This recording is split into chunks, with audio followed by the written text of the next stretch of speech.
Bonjour chers téléspectateurs, chers internautes, bienvenue sur votre chaîne MTV. Alors nous sommes ici aujourd'hui à la Fédération sénégalaise de football pour couvrir la conférence de presse du bureau de la Ligue sénégalaise du football professionnel qui a pour objectif de nous livrer des informations de taille sur la situation des compétitions, sur aussi le côté innovateur bien sûr, et aussi sur le plan organisationnel qui ne doit pas être laissé en rade. Alors cette conférence de presse tourne autour de trois axes majeurs. La communication sur le projet de diffusion des matchs de la Ligue professionnelle, sur le point aussi sur la situation des compétitions, mais aussi la présentation de la nouvelle formule de la Coupe de la Ligue. Alors tout à l'heure, nous allons les écouter pour qu'ils puissent nous apporter un développement précieux sur ces différents points fondamentaux énumérés.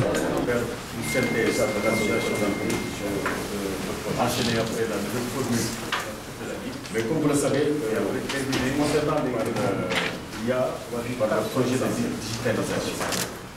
Le premier plus de temps, c'est d'abord la régularité de nos compétitions. On a déjà parlé de la seconde démarrée fin octobre de la Ligue. Ici, nous prenons le calendrier comme nous l'avions annoncé. Voilà, une nouvelle version pour la 11e édition de la Ligue.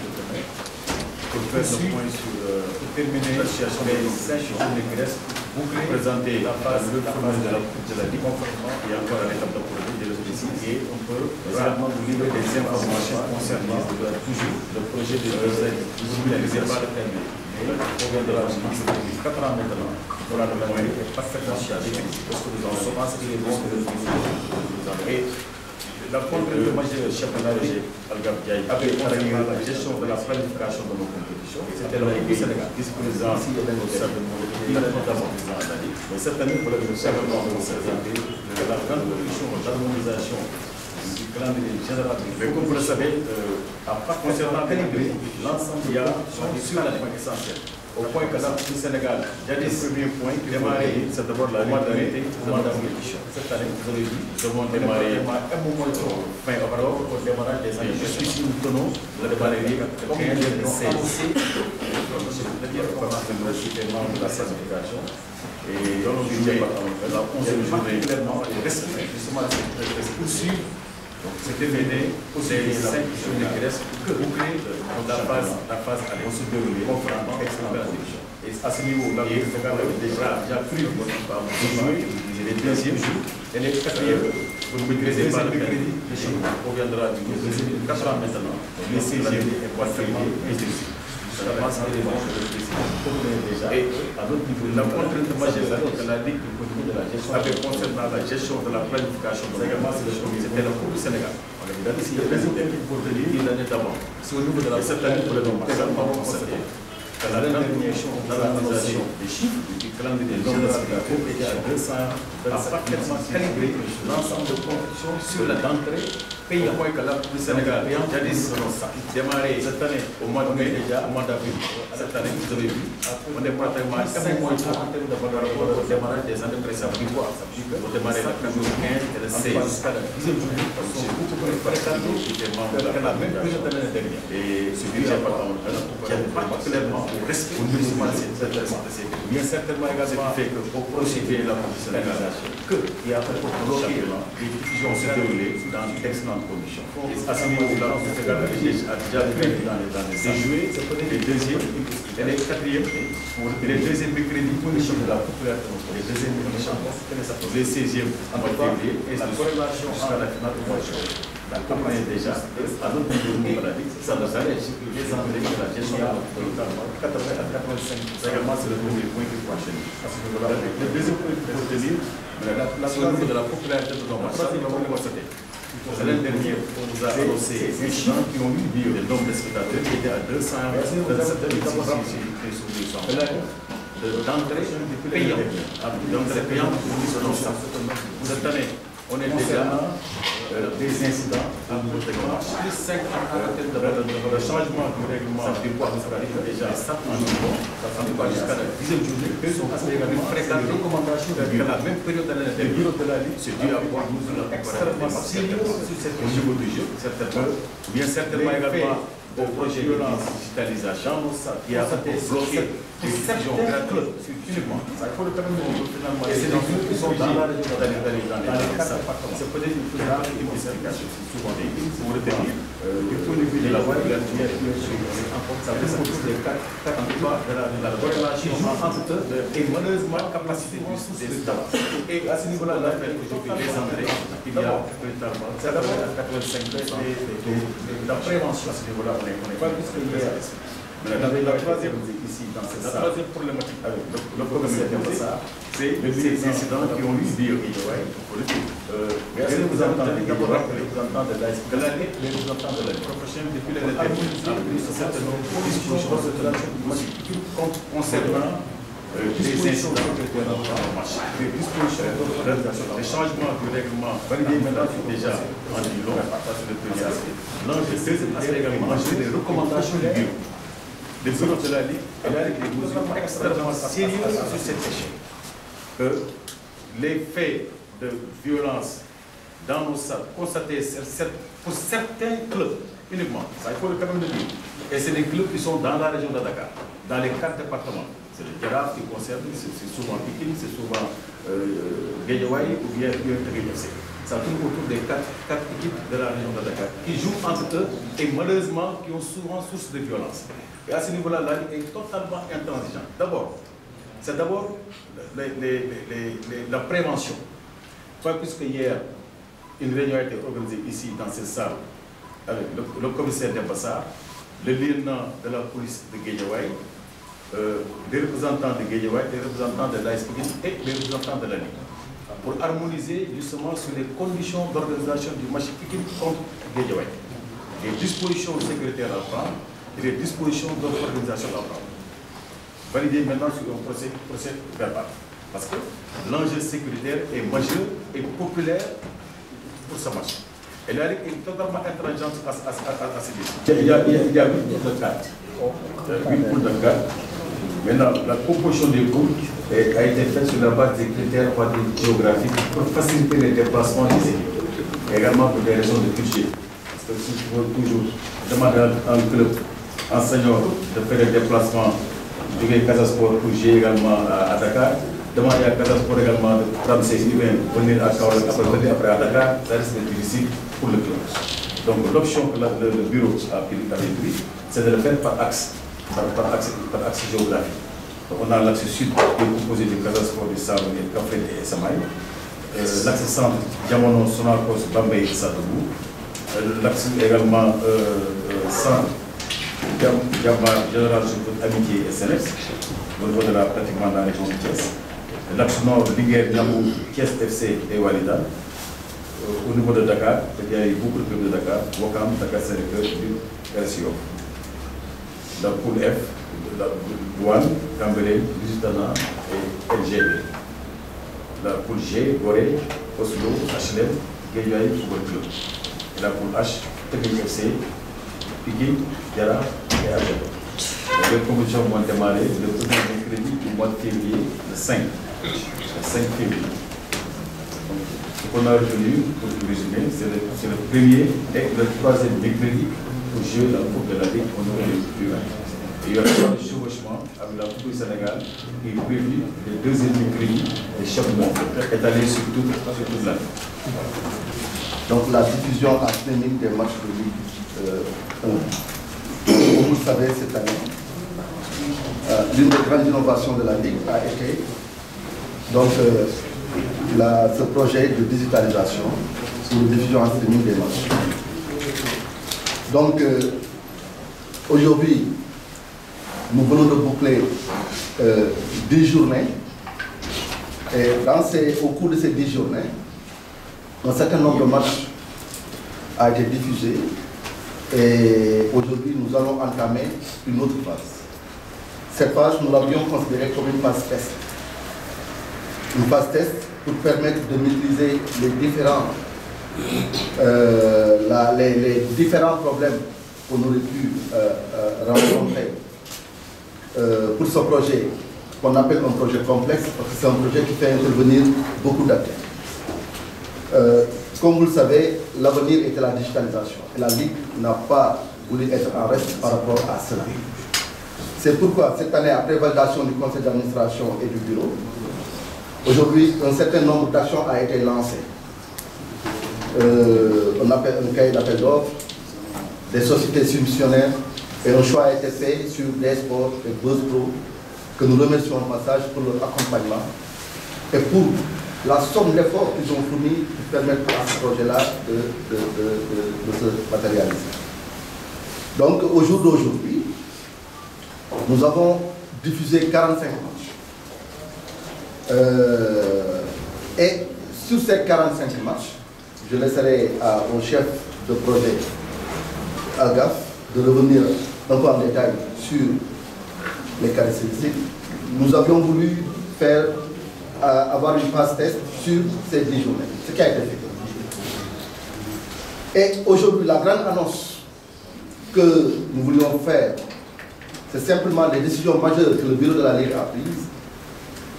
C'est que, après analyse et après avoir recueilli les observations, les suggestions et les avis de tous les acteurs, de prendre un certain nombre de décisions, dont la principale, ou les principales, c'est d'abord de faire passer, de créer deux passes. Aujourd'hui, on sait qu'on avait un pass 800 francs pour regarder un match.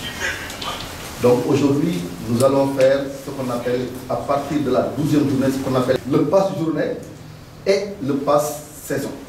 Le pass journée va revenir à 1000 francs. Ça veut dire quoi? Ça veut dire qu'un match va revenir à 130 francs.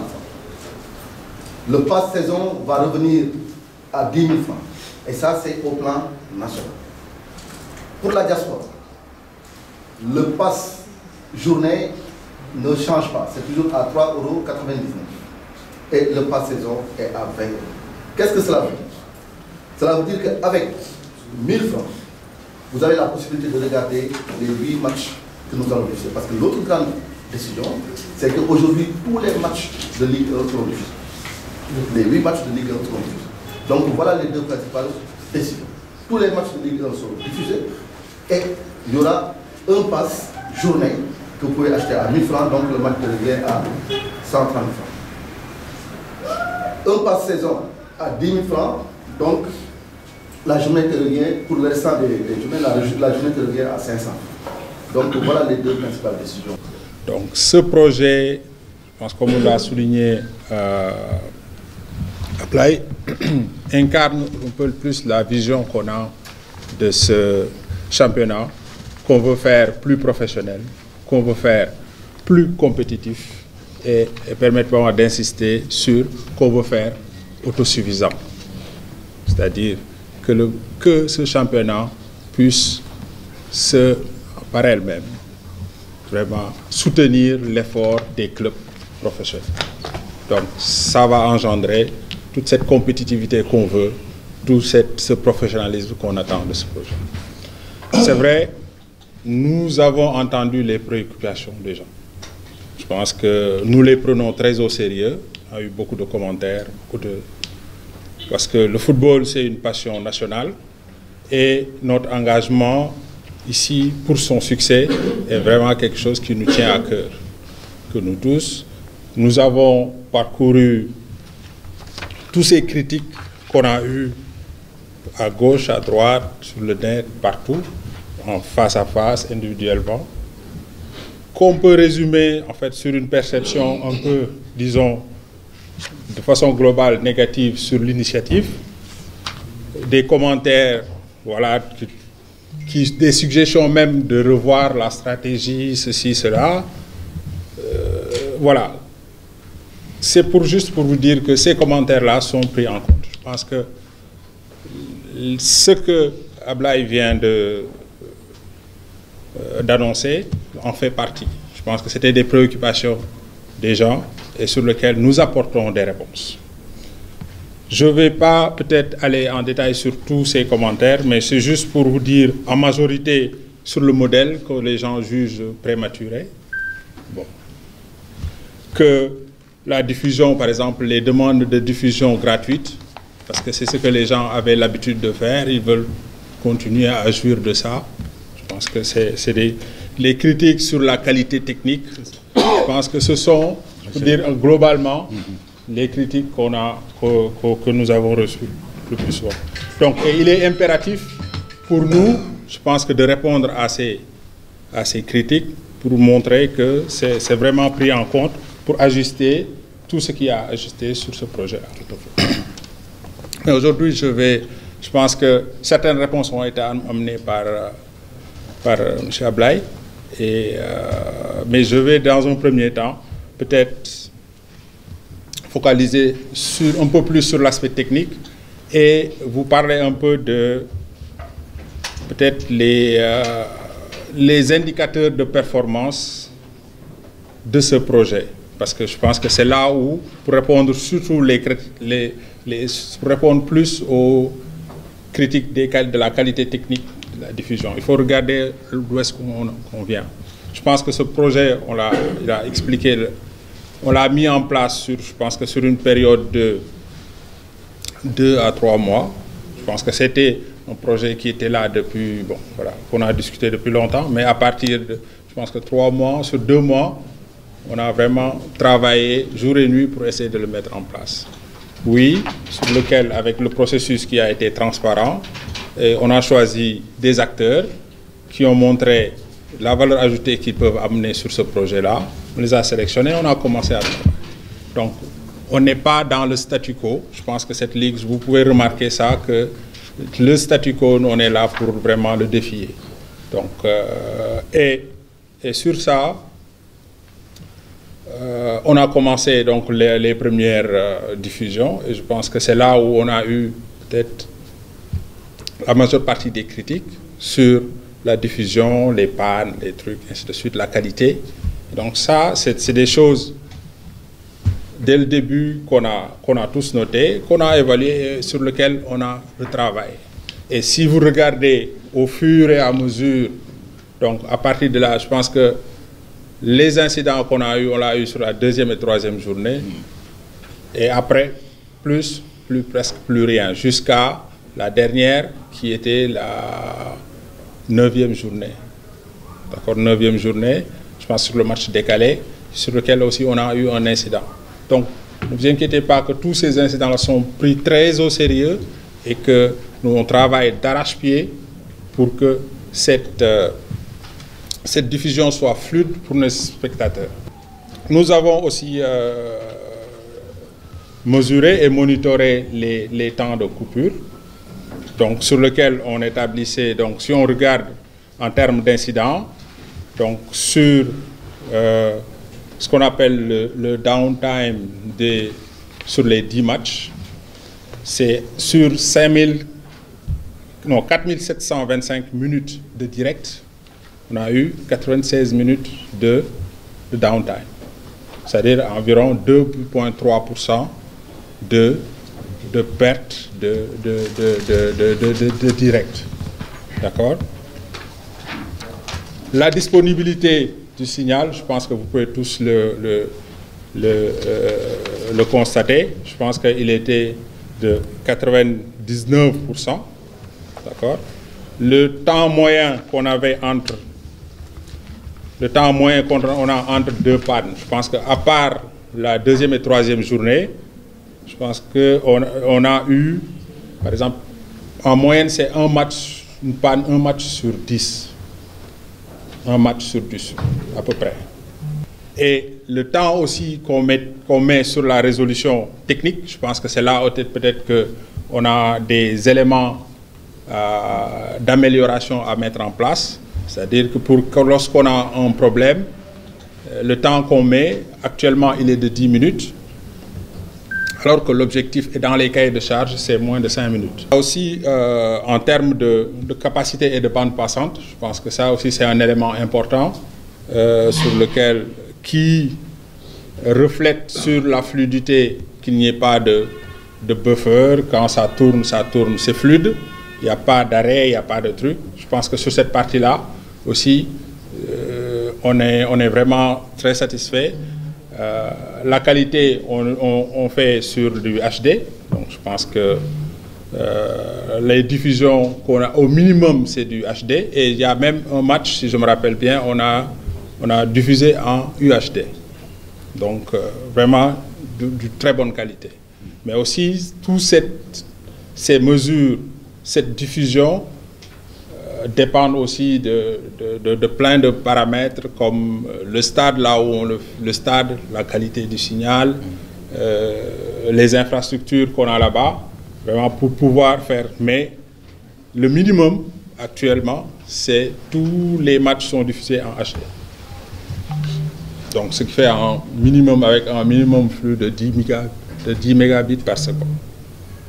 Donc ce qui est vraiment une bonne qualité. S'agissant de l'expérience utilisateur, je pense que ce qui est très important, c'est quelque chose aussi que nous mesurons, c'est-à-dire que l'interface que vous recevez de votre téléphone, de votre télévision ou de votre ordinateur, cette expérience, par exemple, les délais de réponse du site, de la plateforme, et le délai de réponse du début de visionnage est inférieur à 2 secondes.